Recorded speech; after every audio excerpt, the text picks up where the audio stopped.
Hi everyone, and welcome back to another YouTube video. For those of you who are new here, my name is Mare and I'm a first year acute care pharmacy resident. And for those of you who are back, it's good to have you here again. And throughout the course of this channel, I've been sharing what I did on a month-to-month basis a year ago in order to apply for pharmacy residencies. So this month, I wanted to talk about all things that I did in November. That way you can stay on the timeline. For the timeline that I'm referring to, definitely check out my last couple of videos starting in, I believe it was August or September. I broke down what I did each month in order to prepare. And if you're watching this and you feel like you're super behind, that was definitely not the intention of this video or any of these videos, but hopefully you can look back, take what you need from all of those different videos that I created and kind of start to kickstart where you are in the process. If you've been thinking about programs, reaching out, doing your research, and honestly just taking time to think about what you're looking for both in the short and the long term, I think you're in exactly the place you're supposed to be. So without further ado, let's go ahead and jump into all of the things that I took care of in November. And probably the most notable thing, and the thing that I would strongly encourage you to do sooner rather than later, if you will, is to register for PhORCAS. So PhORCAS is the application portal that residency programs use in order to gather all of your application materials. And you will register for PhORCAS, and at the same time, you'll also be prompted to register for the match, which is the process in which you rank all of the programs that you are interested in after the interview process. And so they are two different portals, but you will be prompted to register into one and then the other. Definitely go ahead and do both. They pertain to the same situation, aka applying for residencies. And so it's a fee. I forgot exactly how much that fee is. You can go online and take a look though. It's at portal.phorcas.org. And then from there, it'll give you all of the information that you are looking for. It can definitely be a little bit pricey. I'm actually talking about the match. That has a price to pay before going into it. But for the PhORCAS application part, you pay per program, which I will have to pull back up and see exactly how much that was. But when you're filling out your PhORCAS, make sure that you fill in all of the accurate information, everything like that. The background information can take a little bit of time to fill out, so definitely don't put that off until the very end. Maybe do it during some downtime when you're watching TV or something like that, but make sure that before you submit anything, you of course double check. But something that when I looked at it, I was like, oh, this will be just fine. I can handle this at the end, but would strongly urge you, like one day, make that your task to fill out your background information on PhORCAS. My next tip, making sure that I go through my list here, is to keep up with contacting programs. Now is absolutely game time as far as reaching out to RPDs, current residents, the general email that residency programs may have provided, to follow up with those directors and residents you may have spoken with at seminars or showcases. Of course, to send your thank you emails in the event that you've met someone in person or had a Zoom call, whatever it may be, but making sure that you continue to do so for those programs that you may not have easy access to. So if you're applying out of state or somewhere that you don't have the opportunity to make their open house or meet with them personally, I think it's great that if you're able to make contact and ask questions that show that you're really thinking about this program and are considering it seriously. The next thing, and probably the other really big thing that happens in November, and I think is super important to be prepared for, is asking your letter of recommendation writers to submit said letters. And by that, I mean going into PhORCAS, which is where all of this stems from, and inserting their name either for as many times as you need them for each individual program or for just one type of program in particular. You can go back and check out my last two videos where I touch upon this, kind of talking about the pros and cons of both. But in the event that you choose to do it per program, your residency letter writer will get an email for each singular submission. So for me, I took my letter writer's name, did a hyphen, and then wrote the name of the program that letter would be pertaining to. So they would get individual emails with each of the programs listed on it.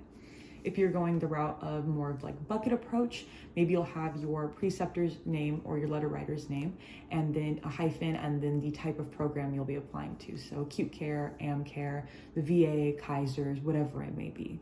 So just different ways to go about it. And this way you'll be able to take a look at what exactly this screen looks like.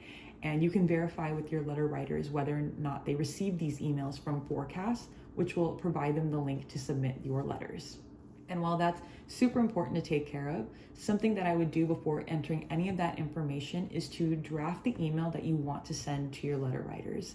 I touched upon this again previously, all of the different types of information that I think are important for you to include. And so I'll list them here. I think things that should be included in your email are your CV, a super rough draft of your letter of intent. So pick a program, maybe the one you're most interested in or one that applies to the letter writers you have, and give them something to work with, some idea of what you're thinking of, where your head is at, and then allow them the opportunity to pull from there important things that they can highlight. So on top of those two things, I also think you should include a list of the programs you're interested in, as well as the reasons why you're interested in them. And then last but not least, I like to include my intervention list, or the list of all of the different tasks that I did on a day-to-day basis, important presentations, and things that I think really made me stand out on that rotation. Providing all of this information, again, just makes it that much easier for your letter writer to do their job. It ensures that they are able to get it to you on time. I guess it doesn't ensure it per se, but it definitely gives you a much better shot. And for me, I think timing was also really important. I tried to beat the pre-Thanksgiving rush of everyone asking for their letter writers to consider to writing them and submitting them. And so I asked by the second week of November, which is coming up pretty quickly. It's actually this coming week for those of you who are keeping track. So I think by the end of this week or even very early the following week, you'll be in really good shape. And I would recommend that you set the deadline for 2 weeks prior to your earliest application being due.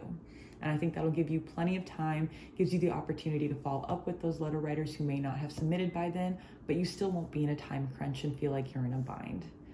As a little bit of a caveat, if you do have letter writers who do not submit by the deadline, you can still submit your application and they will hopefully be able to receive it in time, they being the program, and receive the letter from your letter writer before reviewing it. But hopefully you don't end up in that situation, something that you want to avoid if you can. And so I think that's why success favors the prepared. And so if you're able to get all that information to your letter writers as soon as possible, it gives them ample opportunity and time to write your letters and submit it by the deadline. Not to mention, the second to third week, or I guess middle of November, puts you about a month out from the deadline, and I think that's a good period of time. You have to also consider the fact that your letter writers are writing letters for other people, or they may be, and some people may have things come up, and so you want to make sure that you give yourself and your letter writers the best chance at being successful. So, all things to consider, I would draft that email, send it to them, and at the end of that email, just mention that they'll be receiving the emails from PhORCAS soon, and that if they don't hear from you within the next 24 hours, that they should let you know, or that you will follow up with them. My next tip is to, I guess, talk a little bit more about the letter of intent. I sort of glossed over it when I said you should send one with your letter writers, and I honestly think that that can be a super rough draft. My final letter of intent looked absolutely nothing like what I sent my letter writers. What I sent my letter writers was 2 pages of almost stream of consciousness, but definitely a little bit better than that. It should be well written. But I definitely cut so much of it out, reworked everything. And so I think once you have your letter of recommendation writers squared away as far as getting them that information, I think the latter part of November, something to do maybe over the holiday break, including taking time for yourself, but maybe further toward the end of the month, is to really start cracking down on your letter of intent, polishing it up, making that format work, making sure all your margins, your fonts, the size of your lettering and everything like that is on par with what you want it to be, and figure out that structure and that formula that's going to work for you. My biggest tip for the letter of intent is to find a way to write it so that you can manipulate small parts to include specifics of programs, but not so much that you have to continue to rework your letter every time you want to submit it to a program. So for me, I'll go ahead and include it below. I have what my letter of intent looked like for UC Davis, since that's where I ended up matching. I feel like I can definitely share that. And my thought process was, on top of making sure that the format was correct and what I wanted it to be, is that the flow really fit what I was trying to convey. And so for me, this is what I felt like worked best as far as highlighting what I was offering as a candidate, as well as what programs were offering me and why I was interested in them in particular. And so you'll notice that if you open up that file, that my very first paragraph is a very short blurb explaining what my interest is, why I'm interested in the program, and why I think what I bring to the table is fitting for that. My second paragraph centers purely around me, the things that I wanted to highlight from my CV that I thought would make me a strong candidate, that highlighted certain characteristics that I felt like I could bring to the table and made me unique. And so you'll see that that's a small section as well. And I think what I focused on the most and what I really wanted to convey to programs is that while they see all of this information about me in my CV and the earlier part of my letter of intent, is that one paragraph that really focuses on what the specifics of the program mean to me, what they can do to help me get to where I need to be. And so you'll notice that throughout that whole entire section, I am pulling at specific pieces that I gathered from talking to directors, coordinators, current residents, doing my research online, and really figuring out why this is the best fit for me, why I want to apply to this place. And I did that for every single institution that I applied to.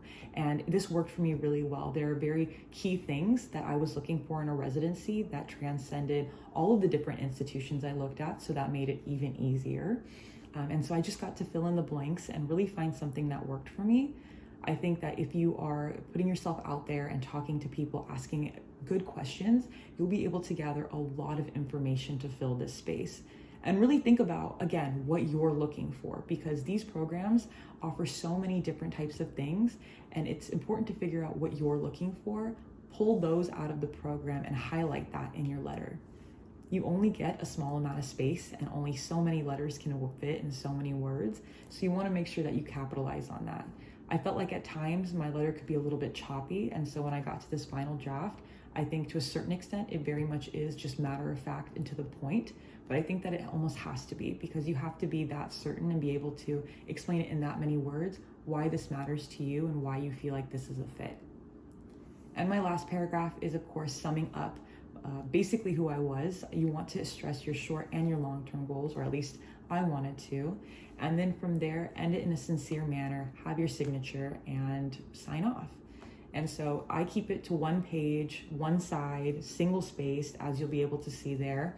And I had margins pretty close to 1 inch. I think they're just slightly less than, at like 0.9 maybe. And I use Arial as my font, which I know can rub some people the wrong way, but I promise you it's okay. You can use anything that looks professional. I know Calibri is very controversial, so maybe stay away from that one. Or maybe not Calibri. Yeah, not that you would do this, but for the sake of this moment, don't use Comic Sans. I don't think any of you would, but you know what? I just have to say it. So now we all know we're on the same page. So that is my tip, or all of my tips for letters of intent. And hopefully mine as an example will be helpful, because I know how hard it could be to even think of a place to start or anything like that. So I thought I'd offer it to you all, because I had a lot of great guidance when it came to my letter of intent, and I know it meant the world to me to be able to just see what others were saying. And of course, we all have unique experiences, so definitely take that opportunity to highlight those about yourself. Plagiarizing, not cool, don't do it, especially because a lot of places have seen a lot of different letters over the years, and there are so many different resources online. But hopefully it can help maybe one of you out there to see kind of what it looks like and my approach to it. And the other thing while you're refining that whole process is to also start considering your responses to the supplemental essays that some programs have online, or the online application that they may have. You want to make sure that you're staying on top of those, because it can be really easy to let them slip through the crack, not really think about them, think that you have plenty of time to work on them. And the fact of the matter is, they're very much like your letter of intent. You want it to be polished, clean, to the point, and fit within the parameters that are expected of you. So be mindful of word counts, your grammar, all of that good stuff. For me, it kind of took me a couple of weeks. I mulled over all of the questions, would jot down some specific examples that I thought may pertain to it, and then I talked it out with my friends, with my family, and thinking, what do you think of these experiences that I feel like fit these prompts, really highlights me the best, and do you think that will help to convey who I am as a person? And so don't be afraid to have those conversations with other people and really ask them how they see you, because I think that that's a really important factor. It's a point of view that you can't get on yourself. And so for me, I think it's really important to consider all perspectives, and reaching out to people close to you and that you trust and who are objective to this process may be one of your best ways of getting some really crucial data points for you, and to be able to move forward in a way that hopefully puts you in a better spot.